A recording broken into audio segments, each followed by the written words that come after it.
না না না, আমার এই রাজ্যে এত অভাব অনটন আমি কি করে সহ্য করি? আমার প্রজারা কে না কে দিন কাটাচ্ছে, এভাবে কি দিন যায় নাকি? প্রহরী, আদেশ করুন মহারাজ। বন্ধ করে এই অসহ্য ইয়াকে সেনাপতিকে। আমি পারবো না জনাব। কেন? তোমাকে আমি বেতন দেই না? বেতন দেন?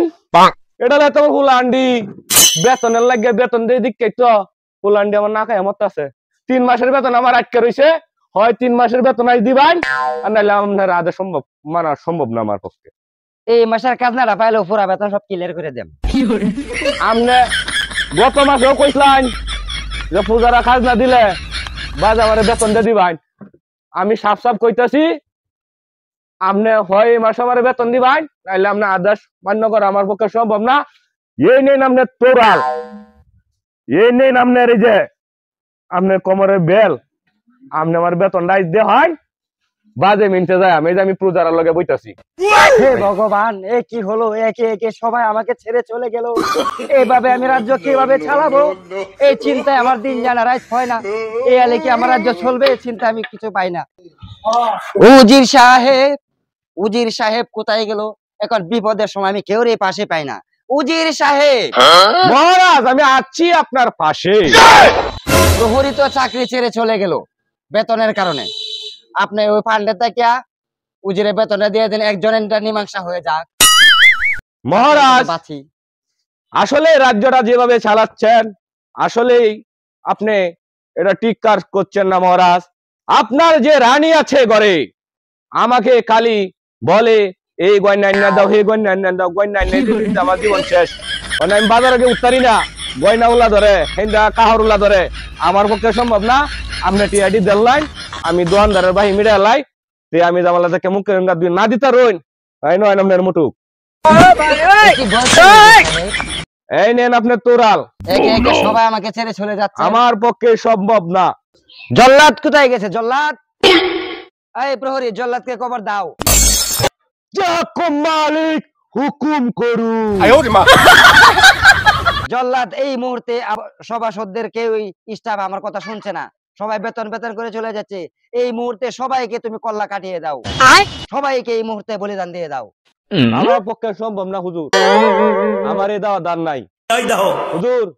7 দিন গেছি কামারে বারাত গে, আপনার কথা কই খালি দাঁড়ায়া দাঁড়ায়া দাঁড়ায়া আনছি। অন্য কামারে টিয়া ছাড়া দাঁত দেনা।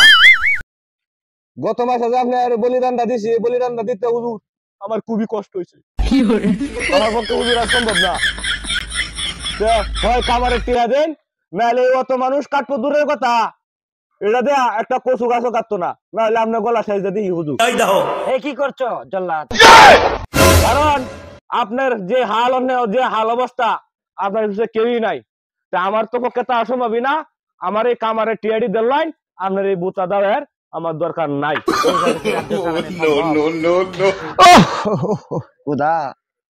এই কি অভাব রাজ্যের শেষরা রাজা তুমি আবার বানাইলা। অভাবের কারণে এই রাজ্যের প্রজারা কত কষ্ট করতেছে। তুই কি তাই? আমার রাজ্য তো যদি স্টাফ আছে সবই ফলাই গেল শুধু বেতনের কারণে। আমি নিজে পারতাছি না ফলায় যেতে, আমি রাজ্য ছাইরা, শুধু রাজ্যটার মায়া। সেনাপতি কোথায়? সেনাপতি, শুধুমাত্র সেনাপতি আমার সম্বল। সেনাপতি সুখ দুঃখের পাশে আমার পাশে থাকে।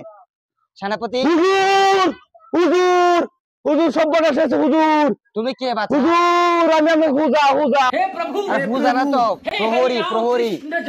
হুজুর যাই ওখানে হুজুর দেখেছি হুজুর আপনি সেনাপতি হুজুর। ও অবাক কাণ্ড, ও অবাক কাণ্ড, ও অবাক কাণ্ড, ছি ছি ছি ছি ছি। কি বলছেন উর্জিত ও সাহেব? অবাক কাণ্ড হুজুর। আপনি বস্ত্র ঠিক করেন। হুজুর আমি দেখলাম আপনার রানী সেনাপতি এত দূরে লেদে থবা থবা। বেদবি মাফ করবেন হুজুর, বেদবি মাফ করবে। এও আমার শোনার ছিল, আমার রানীও নাকি সেনাপতির হাত ধরে পালায় গেল।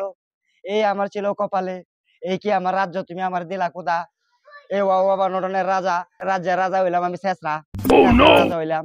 হে আল্লাহ, এই শেষরা রাজা রাজ্য তুমি আমার কেন লাগে বানাইলা?